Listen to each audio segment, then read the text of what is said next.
भाई लोग जब ऑलरेडी मार्केट में बहुत सारा ऑप्शन पड़ल होको तो काहे हमनी के एगो घटिया प्रोडक्ट के परचेस करी जा। ऑलरेडी मार्केट में 10,000 के अंदर अच्छा खासा बहुत सारा फ़ोन पड़ल बा और उइमे ही अपन रेडमी 12C 4G फ़ोन के लॉन्च कर देले बा। और जौन एकर फीचर बा तो उतना खास अच्छा भी नहीं किए और बुरा भी नहीं किए, लेकिन अच्छाई बुराई दोनों ही जानल बेहद ही जरूरी रहेला।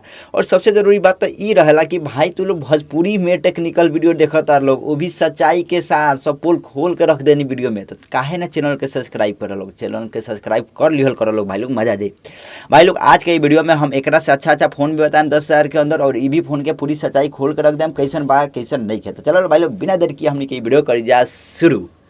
सबसे पहले बात कर जाए कर डिस्प्ले के, तो इनमें तालो के 6.71 इंच के एगो HD+ डिस्प्ले देखे के मिली, जौन कि ई प्राइस पे HD+ डिस्प्ले देखे के मिली। हमने के यह उम्मीद कल जा सकता 60-80 फ्रेश रेट में बाटे। ओकरा साथ ही सबसे ज़्यादा घटिया का लगल भाई यू शेप में कैमरा के मॉड्यूल। ऑलरेडी मार्केट में 10,000 के अंदर भाई कैमरा के जौन मॉड्यूल बा वो पंच होल डिजाइन में देता। मोटो जी तेरा देख लो, Realme C55 ओकरा देख लो, बहुत सारा फ़ोन पड़ल बा जौन की मतलब कि इतना रेंज में हमनी के देखे के मिल जाता बहुत ही आसानी से पंच होल डिजाइन वाला फ़ोन। तो ये हमनी के काहे लीजा भाई, यू शेप डिजाइन काफ़ी ज़्यादा घटिया लगला। मतलब हम कहें भाई ये बेहद ही पुराना बा भाई, बिल्कुल ही मजा ना आइल एकरा साथ। और ही फीचर में कुछ कमी बा, चलो लोग वो भी बताएं। ये फ़ोन में हमनी के 5 mAh के बैटरी देखे के मिली, लेकिन 10 वाट के स्लो चार्जर देखे के मिली। हमनी के फ़ोन फुल चार्ज होके में 3 घंटा का समय लगा दी, लेकिन दिक्कत कहाँ बा देख लो भाई। चलो ये तो नॉर्मल बात 10,000 के अंदर ये हमनी के देखे के मिली 10 वाट के ही स्लो चार्जर। दिक्कत ये बा कि ये फ़ोन में हमनी के माइक्रो USB पोर्ट देखे के मिली, चार्जर भी हुए मिली। मतलब यार काम मतलब बनता भाई, इतना पुराना तनी के काहे देत हो सन भाई। Type-C ऑलरेडी 2023 में तो 10,000 के अंदर बहुत सारा फ़ोन में पड़ल बा। मतलब Type-C देवे के चाही, और बहुत से लोग माइक्रो USB वाला भुला गए भाई, USB पोर्ट से लोग भुला गए बा भाई। लोग Type-C ही समझता, तो Type-C के जरूरत बा आजकल के दिन में 2023 में। तो Type-C बहुत ज़्यादा कमी बा भाई, बहुत ज़्यादा ही कमी बा। और बहुत सारा सेंसर वगैरह भी नहीं लागल, ओकर भी बात करम आगे वीडियो में। तो ये एगो कमी लागल भाई एमे, तो लोग Type-C देखे के नहीं मिलत।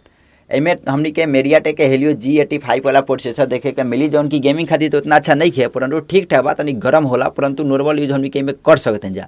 ऑलरेडी मार्केट में एकरा से 500-600 रुपया अधिक अगर लागो तो हमनी के G85 ही मिले, लेकिन कस्टमाइज के साथ G88 भी देखे के मिल जाता बहुत सारे फ़ोन में। मतलब ठीक बा भाई प्रोसेसर, हम माने जे ई प्राइस पे चल भाई प्रोसेसर ठीक बा, लेकिन एमे जायरो स्कूप हमनी के ना देखे के मिली, जायरो वगैरह ना देखे के मिली। यदि कोनो भी ऐसन गेम हो गई जैसे BGMI वगैरह हो गई जेमें जायरो होला, एमे ना काम करी, जना कलक से दिमाग लगाए पड़ी, तो ये एगो कमी लागल। और बहुत सारे सेंसर भी नहीं है, तो ये देखो भाई तालो के क्लियर बता दी। वैसे तो हमनी के BGMI में खेलल ना जाए, कैसे लेगे करी, तू लोग भी बात समझता लो। 10,000 के अंदर हमनी के कहाँ से गेम वगैरह खेल जी, वो आजकल के दिन में जबकि सब गेम हाई ग्राफिक्स वगैरह के हो गई बात। फिर भी कहम एगो तो ऑप्शन भाई खाली मतलब मज़ा ना आई।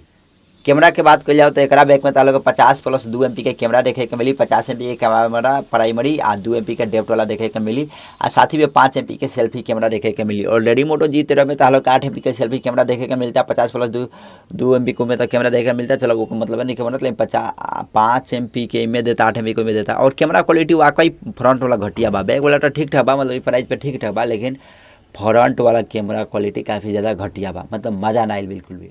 ये phone out of box Android 12 पे देखे के मिली, और MIUI 13 देखे के मिली। तो 1 साल पुराना तो एंड्रॉइड मिलल, एमे 13 देखे के जरूर ही मिलल रहे चाहिए तबे मजा आई।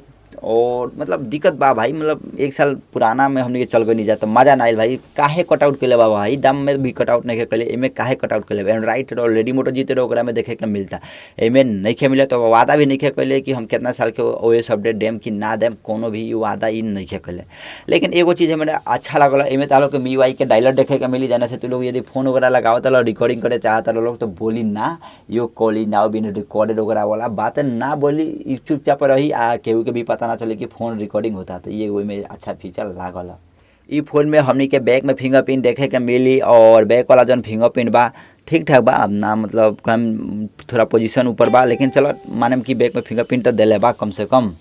देख लो भाई लोग लुक वगैरह के मामले में बैक से तो ठीक बा, लेकिन फ्रंट से काफ़ी ज़्यादा चुतिया फील होता भाई। यू शेप के डिज़ाइन को जैसे पंच होल तो डिज़ाइन देवे के चाहिए, मतलब पंच होल डिज़ाइन के बिल्कुल ही जरूरत बा आजकल के दिन में भाई। पंच होल डिज़ाइन से मजा वाला थोड़ा प्रीमियम फील होला, लेकिन इनमें नहीं दिले, और यू शेप में दिला बा, ये हमारा कमी लागल। और डिज़ाइन के मामले में कम ठीक ठाक बा बैक से भी, और फ्रंट से ठीक नहीं है बिल्कुल ही। प्राइस के बात कर जाओ तो ये हमनी के दूगो वेरिएंट में देखे मिली 4 जौन की 9 में देखे के मिली और 6 जौन की 11 में देखे के मिली। और तालो को हम क्लियर बताई मोटो G13 यदि तू लोग लेता रहो हम मोटो G13 के अच्छा ही नहीं बता भाई, अच्छा बात तभी हम कहते नहीं तालो के एक से अच्छा कुछ फीचर भी देखे के मिलता है जौन की तू लोग देखबे कलर टाइप सी वगैरह हो गई, ओकरा साथ ही मतलब साइड माउंटेड फिंगरप्रिंट वगैरह हो गई और ओकरा साथ तू लोग देखबे कलर कि एमे पंचोल डिजाइन वगैरह देखे के मिलता है जौन की तालो के पड़ी 10,000 में 4/128। और तहार लोग के ई बात क्लियर पता होके चाहिए कि एगो फोन के चले खातिर रैम के ज़्यादा कोनो खास रिक्वायरमेंट ना होला, रैम के जरूरत बा लेकिन उतना भी नहीं के जितना हमनी के सोचे नहीं जा। ओकरा साथ ही प्रोसेसर ओकरा अच्छा लग चाहिए तबे हैंग ना करी। और आजकल तो वर्चुअल रैम भी देखे के मिल जाता फोन में। तो देख लो भाई लोग तालो क्लियर हम बता दे कि एकरा से अच्छा बा भाई 500 1000 यदि अधिक लगता 10,000 में वो देखे के मिलता तो काहे ना हमनी कोई के ही परचेज करी जा, बिना ऑफर के ही दोनों फोन के हम बात करी तो ठीक बा।